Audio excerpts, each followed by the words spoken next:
英語聞き流しリスニング、英語テキストと MP3 音声ダウンロードはホームページからご利用いただけます。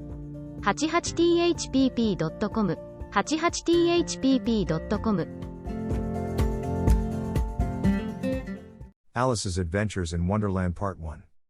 Chapter 1. Down the Rabbit Hole. Alice was beginning to get very tired of sitting by her sister on the bank, and of having nothing to do. Once or twice she had peeped into the book her sister was reading, but it had no pictures or conversations in it. And what is the use of a book, thought Alice, without pictures or conversations? So she was considering in her own mind, as well as she could, for the hot day made her feel very sleepy and stupid, whether the pleasure of making a daisy chain would be worth the trouble of getting up and picking the daisies, when suddenly a white rabbit with pink eyes ran close by her. There was nothing so very remarkable in that, nor did Alice think it so very much out of the way to hear the rabbit say to itself, "Oh dear! Oh dear! I shall be late." When she thought it over afterwards, it occurred to her that she ought to have wondered at this, but at the time it all seemed quite natural. But when the rabbit actually took a watch out of its waistcoat pocket, and looked at it, and then hurried on, Alice started to her feet, for it flashed across her mind that she had never before seen a rabbit with either a waistcoat pocket, or a watch to take out of it, and burning with curiosity, she ran across the field after it, and fortunately was just in time to see it pop down a large rabbit hole under the hedge. In another moment down went Alice after it, never once considering how in the world she was to get out again. The rabbit hole went straight on like a tunnel for some way, and then dipped suddenly down, so suddenly that Alice had not a moment to think about stopping herself before she found herself falling down a very deep well. Either the well was very deep, or she fell very slowly, for she had plenty of time as she went down to look about her and to wonder what was going to happen next. First, she tried to look down and make out what she was coming to, but it was too dark to see anything. Then she looked at the sides of the well, and noticed that they were filled with cupboards and bookshelves. Here and there she saw maps and pictures hung upon pegs. She took down a jar from one of the shelves as she passed. It was labeled orange marmalade, but to her great disappointment it was empty. She did not like to drop the jar for fear of killing somebody underneath, so managed to put it into one of the cupboards as she fell past it. "Well," thought Alice to herself, "after such a fall as this, I shall think nothing of tumbling downstairs.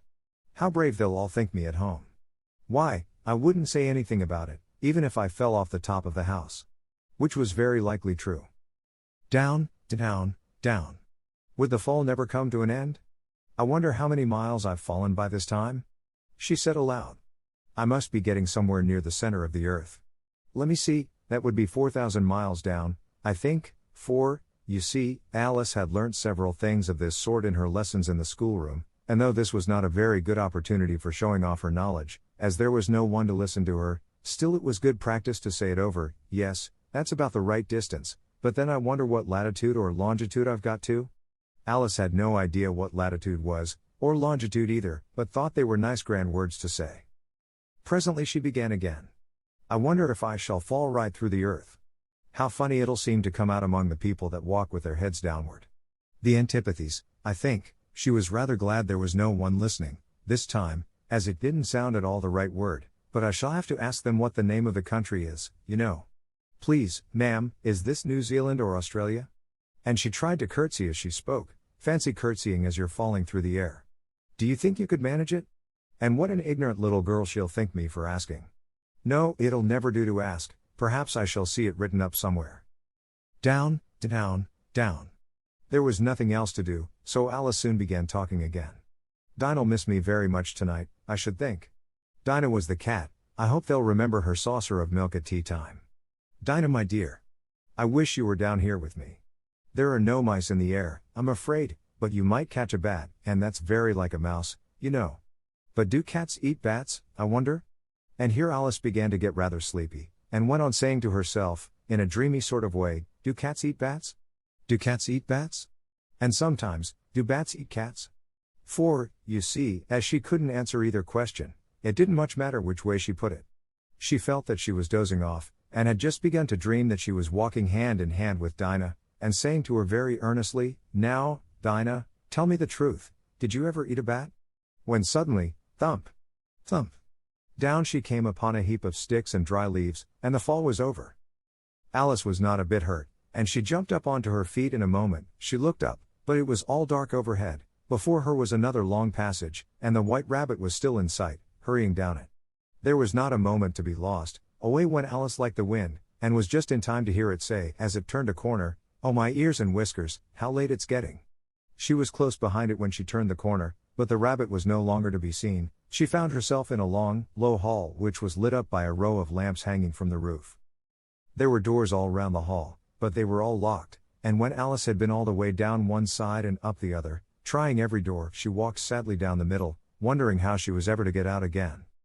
Suddenly she came upon a little three-legged table, all made of solid glass. There was nothing on it except a tiny golden key, and Alice's first thought was that it might belong to one of the doors of the hall, but, alas! Either the locks were too large, or the key was too small, but at any rate it would not open any of them. However, on the second time round, she came upon a low curtain she had not noticed before, and behind it was a little door about 15 inches high. She tried the little golden key in the lock, and to her great delight it fitted. Alice opened the door and found that it led into a small passage, not much larger than a rat hole. She knelt down and looked along the passage into the loveliest garden you ever saw. How she longed to get out of that dark hall, and wander about among those beds of bright flowers and those cool fountains, but she could not even get her head through the doorway, and even if my head would go through, thought poor Alice, it would be of very little use without my shoulders. Oh, how I wish I could shut up like a telescope. I think I could, if I only knew how to begin. For, you see, so many out-of-the-way things had happened lately, that Alice had begun to think that very few things indeed were really impossible. There seemed to be no use in waiting by the little door, so she went back to the table, half hoping she might find another key on it, or at any rate a book of rules for shutting people up like telescopes. This time she found a little bottle on it, which certainly was not here before, said Alice, and round the neck of the bottle was a paper label, with the words "Drink Me," beautifully printed on it in large letters. It was all very well to say "Drink me," but the wise little Alice was not going to do that in a hurry. "No, I'll look first," she said, "and see whether it's marked poison or not," for she had read several nice little histories about children who had got burnt, and eaten up by wild beasts and other unpleasant things, all because they would not remember the simple rules their friends had taught them, such as, that a red-hot poker will burn you if you hold it too long, and that if you cut your finger very deeply with a knife, it usually bleeds, and she had never forgotten that, if you drink much from a bottle marked poison, it is almost certain to disagree with you, sooner or later. However, this bottle was not marked poison, so Alice ventured to taste it, and finding it very nice, it had, in fact, a sort of mixed flavor of cherry tart, custard, pineapple, roast turkey, toffee, and hot buttered toast. She very soon finished it off. "What a curious feeling," said Alice, "I must be shutting up like a telescope." And so it was indeed. She was now only 10 inches high, and her face brightened up at the thought that she was now the right size for going through the little door into that lovely garden. First, however, she waited for a few minutes to see if she was going to shrink any further. She felt a little nervous about this, for it might end, "You know," said Alice to herself, "in my going out altogether, like a candle. I wonder what I should be like then?" And she tried to fancy what the flame of a candle is like after the candle is blown out, for she could not remember ever having seen such a thing. After a while, finding that nothing more happened, she decided on going into the garden at once, but, alas for poor Alice. When she got to the door, she found she had forgotten the little golden key, and when she went back to the table for it, she found she could not possibly reach it. She could see it quite plainly through the glass, and she tried her best to climb up one of the legs of the table, but it was too slippery, and when she had tired herself out with trying, the poor little thing sat down and cried. "Come, there's no use in crying like that," said Alice to herself, rather sharply. "I advise you to leave off this minute." She generally gave herself very good advice, though she very seldom followed it, and sometimes she scolded herself so severely as to bring tears into her eyes, and once she remembered trying to box her own ears for having cheated herself in a game of croquet she was playing against herself, for this curious child was very fond of pretending to be two people. "But it's no use now," thought poor Alice, "to pretend to be two people. Why, there's hardly enough of me left to make one respectable person." Soon her eye fell on a little glass box that was lying under the table. She opened it, and found in it a very small cake, on which the words "Eat me" were beautifully marked in currants. "Well, I'll eat it," said Alice, "and if it makes me grow larger, I can reach the key, and if it makes me grow smaller, I can creep under the door, so either way I'll get into the garden, and I don't care which happens." She ate a little bit, and said anxiously to herself, "Which way? Which way?" holding her hand on the top of her head to feel which way it was growing, and she was quite surprised to find that she remained the same size. To be sure, this generally happens when one eats cake, but Alice had got so much into the way of expecting nothing but out-of-the-way things to happen, that it seemed quite dull and stupid for life to go on in the common way. So she set to work, and very soon finished off the cake. Chapter 2. The Pool of Tears. Curiouser and curiouser, cried Alice. She was so much surprised, that for the moment she quite forgot how to speak good English. Now I'm opening out like the largest telescope that ever was. Goodbye, feet. For when she looked down at her feet, they seemed to be almost out of sight, they were getting so far off. Oh, poor little feet, I wonder who will put on your shoes and stockings for you now, dears? I'm sure I shan't be able. I shall be a great deal too far off to trouble myself about you. You must manage the best way you can, but I must be kind to them, thought Alice, or perhaps they won't walk the way I want to go. Let me see, I'll give them a new pair of boots every Christmas. And she went on planning to herself how she would manage it. They must go by the carrier, she thought, and how funny it'll seem, sending presents to one's own feet. And how odd the directions will look. Alice's right foot, Esquire, hearthrug, near the fender, with Alice's love. Oh dear, what nonsense I'm talking. Just then her head struck against the roof of the hall. In fact she was now more than 9 feet high, and she at once took up the little golden key and hurried off to the garden door. Poor Alice! It was as much as she could do, lying down on one side, to look through into the garden with one eye, but to get through was more hopeless than ever. She sat down and began to cry again. You ought to be ashamed of yourself, said Alice, a great girl like you, she might well say this, to go on crying in this way. Stop this moment, I tell you. But she went on all the same, shedding gallons of tears, until there was a large pool all round her, about 4 inches deep and reaching half down the hall. After a time she heard a little pattering of feet in the distance, and she hastily dried her eyes to see what was coming. It was the White Rabbit returning, splendidly dressed, with a pair of white kid gloves in one hand and a large fan in the other. He came trotting along in a great hurry, muttering to himself as he came, "Oh, the Duchess, the Duchess. Oh, won't she be savage if I've kept her waiting?" Alice felt so desperate that she was ready to ask help of any one, so when the rabbit came near her, she began, in a low, timid voice, "If you please, sir." The rabbit started violently, dropped the white kid gloves and the fan, and scurried away into the darkness as hard as he could go. Alice took up the fan and gloves, and, as the hall was very hot, she kept fanning herself all the time she went on talking. Dear, dear. How queer everything is today. And yesterday things went on just as usual. I wonder if I've been changed in the night. Let me think, was I the same when I got up this morning? I almost think I can remember feeling a little different. But if I'm not the same, the next question is, who in the world am I? Ah, that's the great puzzle. And she began thinking over all the children she knew that were of the same age as herself, to see if she could have been changed for any of them. I'm sure I'm not Ada, she said, for her hair goes in such long ringlets, and mine doesn't go in ringlets at all, and I'm sure I can't be Mabel, for I know all sorts of things, and she knows such a very little. Besides, she's she, and I'm I, and, oh dear, how puzzling it all is. I'll try if I know all the things I used to know. Let me see, 4 times 5 is 12, and 4 times 6 is 13, and 4 times 7 is, oh dear. I shall never get to 20 at that rate. However, the multiplication table doesn't signify, let's try geography.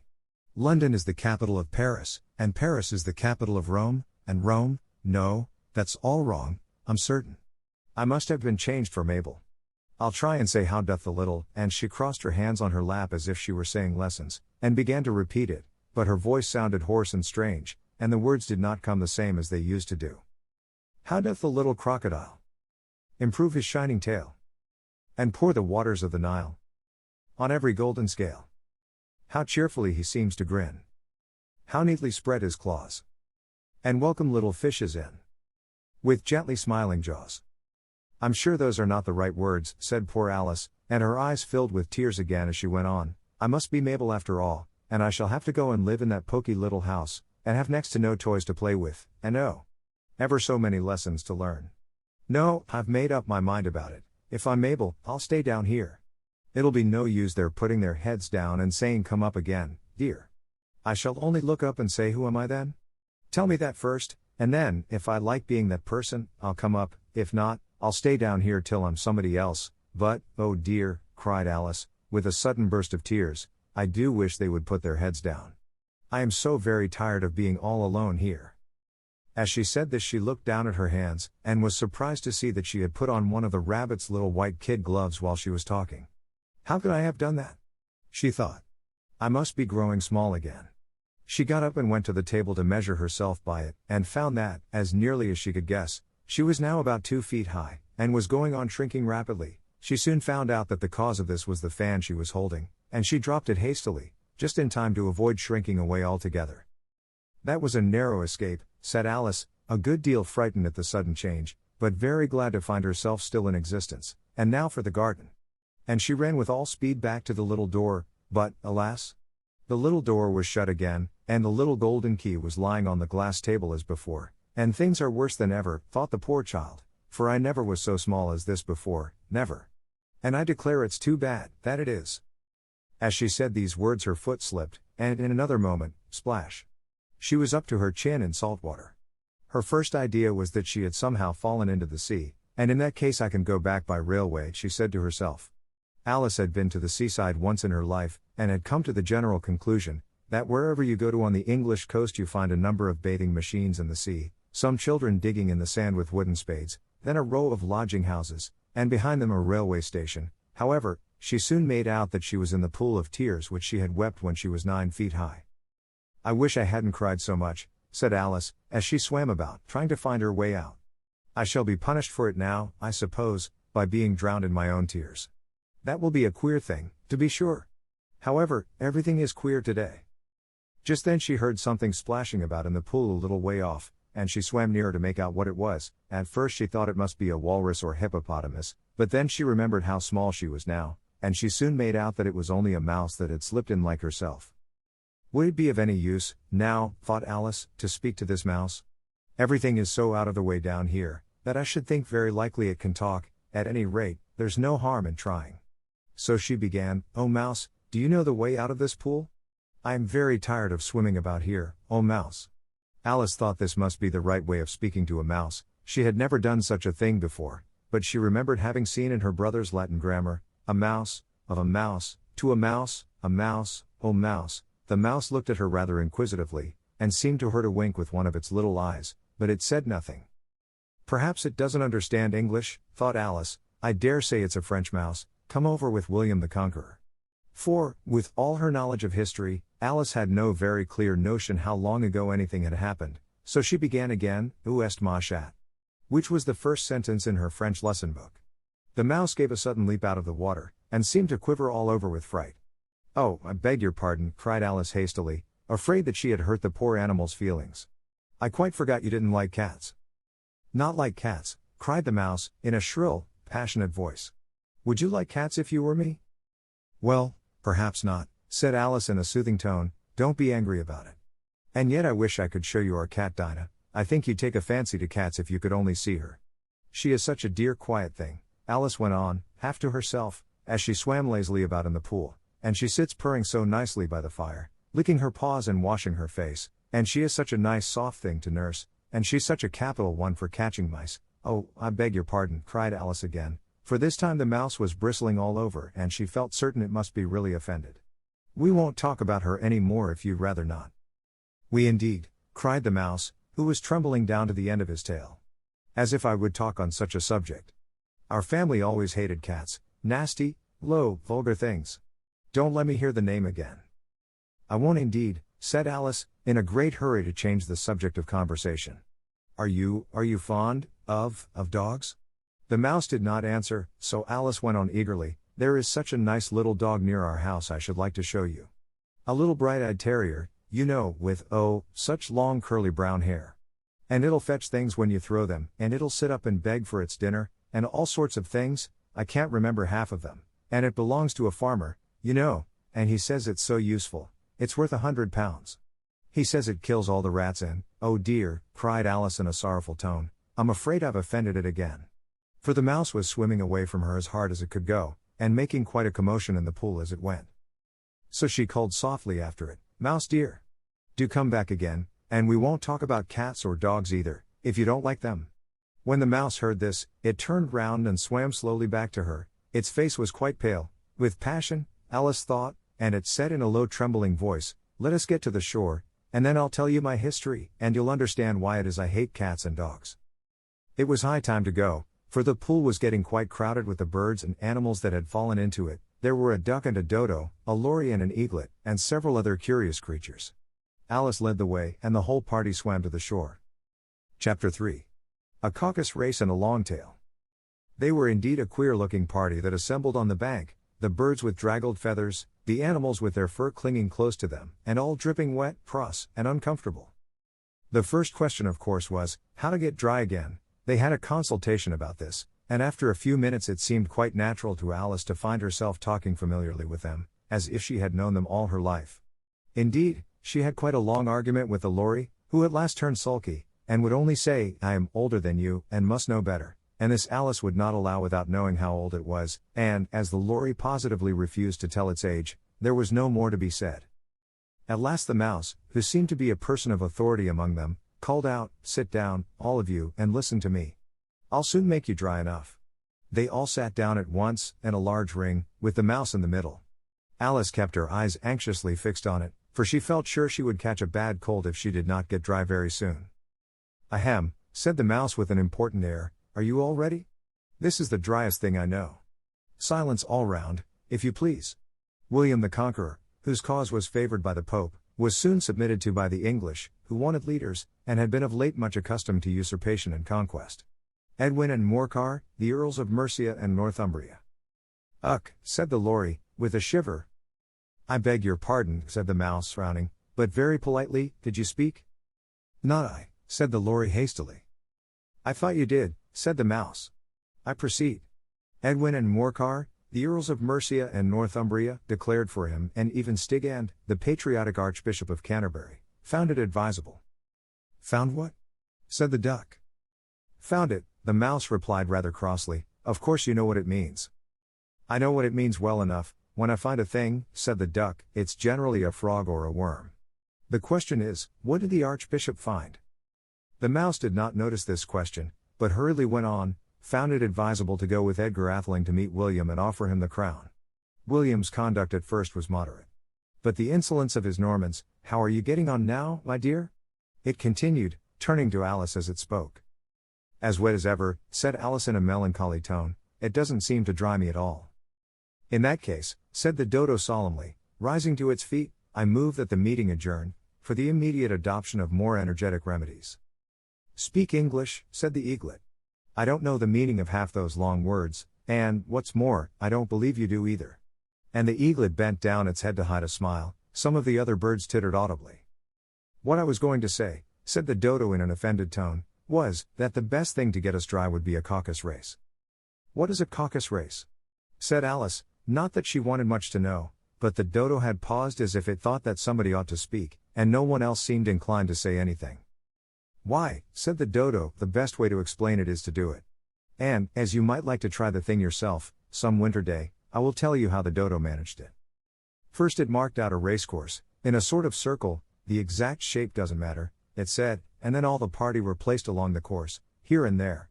There was no 1, 2, 3, and away, but they began running when they liked, and left off when they liked, so that it was not easy to know when the race was over.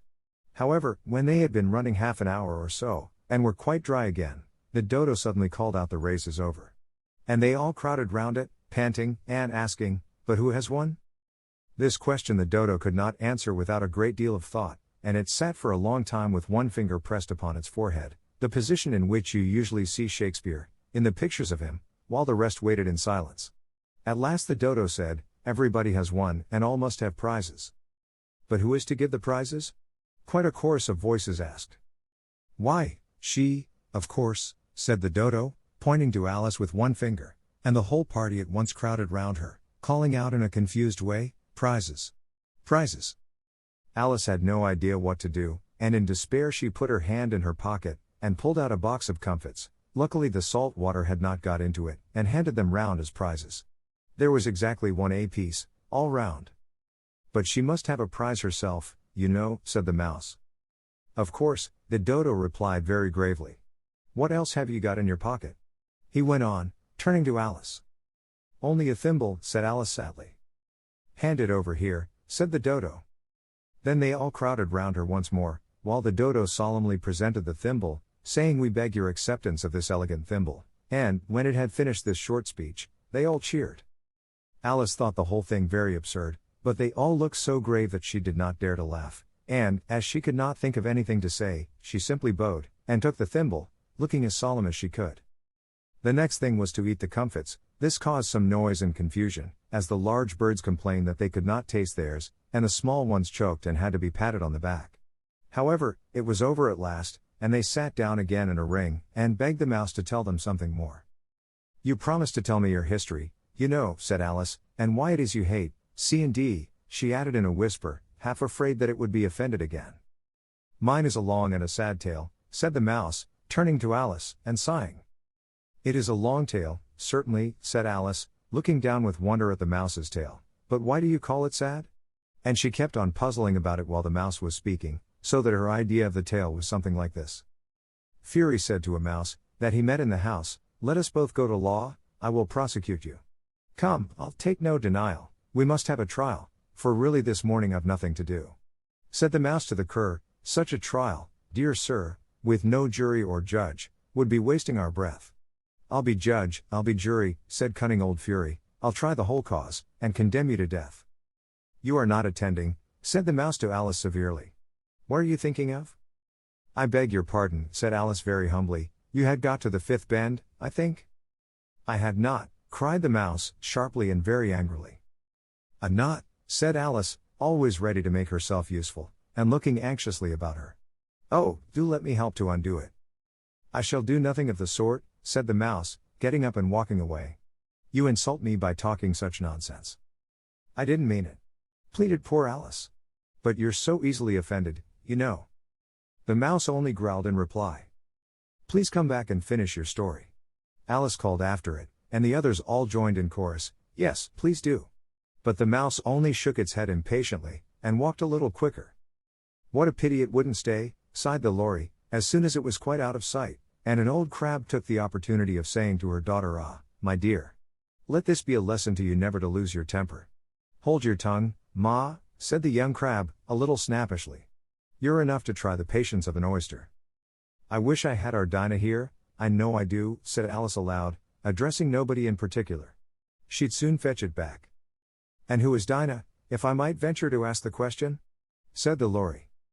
Alice replied eagerly, for she was always ready to talk about her pet. "Dinah's our cat. And she's such a capital one for catching mice you can't think. And oh, I wish you could see her after the birds. Why, she'll eat a little bird as soon as look at it." This speech caused a remarkable sensation among the party.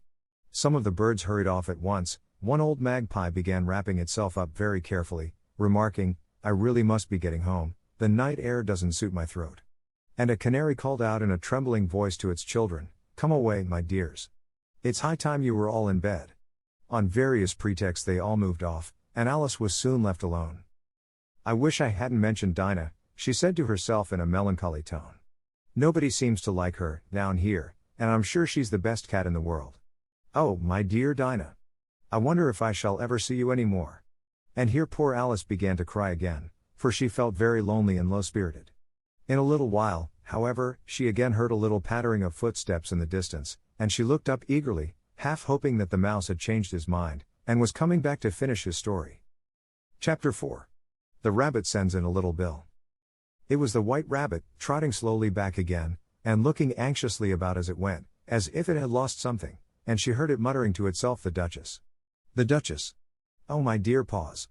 Oh my fur and whiskers. She'll get me executed, as sure as ferrets are ferrets. Where can I have dropped them, I wonder?" Alice guessed in a moment that it was looking for the fan and the pair of white kid gloves, and she very good-naturedly began hunting about for them, but they were nowhere to be seen. Everything seemed to have changed since her swim in the pool, and the great hall, with the glass table and the little door, had vanished completely. Very soon the rabbit noticed Alice, as she went hunting about, and called out to her in an angry tone, "Why, Mary Ann, what are you doing out here?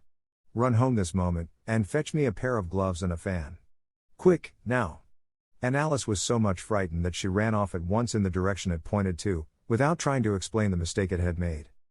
"He took me for his housemaid," she said to herself as she ran. "How surprised he'll be when he finds out who I am. But I'd better take him his fan and gloves, that is, if I can find them."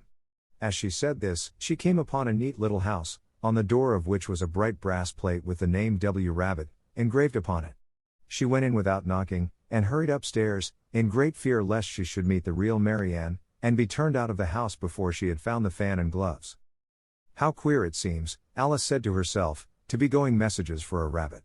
I suppose Dinah'll be sending me on messages next. And she began fancying the sort of thing that would happen. Miss Alice. Come here directly, and get ready for your walk. Coming in a minute, nurse. But I've got to see that the mouse doesn't get out.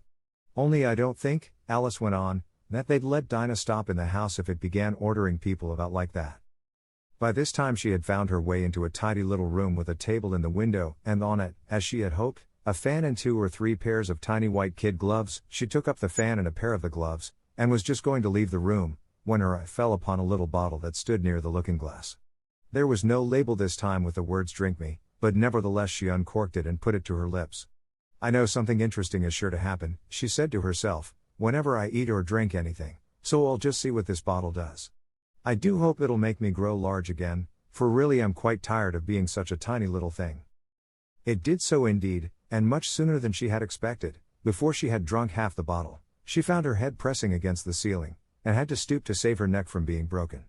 She hastily put down the bottle, saying to herself, that's quite enough, I hope I shan't grow any more, as it is, I can't get out at the door, I do wish I hadn't drunk quite so much. Alas! It was too late to wish that. She went on growing, and very soon had to kneel down on the floor. In another minute there was not even room for this, and she tried the effect of lying down with one elbow against the door, and the other arm curled round her head. Still she went on growing, and, as a last resource, she put one arm out of the window, and one foot up the chimney, and said to herself, now I can do no more, whatever happens. What will become of me? Luckily for Alice, the little magic bottle had now had its full effect, and she grew no larger. Still it was very uncomfortable, and, as there seemed to be no sort of chance of her ever getting out of the room again, no wonder she felt unhappy. It was much pleasanter at home, thought poor Alice, when one wasn't always growing larger and smaller, and being ordered about by mice and rabbits. I almost wish I hadn't gone down that rabbit hole, and yet, it's rather curious, you know, this sort of life. I do wonder what can have happened to me. When I used to read fairy tales, I fancied that kind of thing never happened. And now here I am in the middle of one. There ought to be a book written about me, that there ought. And when I grow up, I'll write one, but I'm grown up now, she added in a sorrowful tone. At least there's no room to grow up any more here. But then, thought Alice, shall I never get any older than I am now? That'll be a comfort, one way, never to be an old woman, but then, always to have lessons to learn. Oh, I shouldn't like that. Oh, you foolish Alice. She answered herself. How can you learn lessons in here? Why, there's hardly room for you, and no room at all for any lesson books. And so she went on, taking first one side and then the other, and making quite a conversation of it altogether, but after a few minutes she heard a voice outside, and stopped to listen. Marianne. Marianne, said the voice. Fetch me my gloves this moment. Then came a little pattering of feet on the stairs. Alice knew it was the rabbit coming to look for her, and she trembled till she shook the house, quite forgetting that she was now about 1,000 times as large as the rabbit, and had no reason to be afraid of it. Presently the rabbit came up to the door, and tried to open it, but, as the door opened inwards, and Alice's elbow was pressed hard against it, that attempt proved a failure. Alice heard it say to itself, then I'll go round and get in at the window.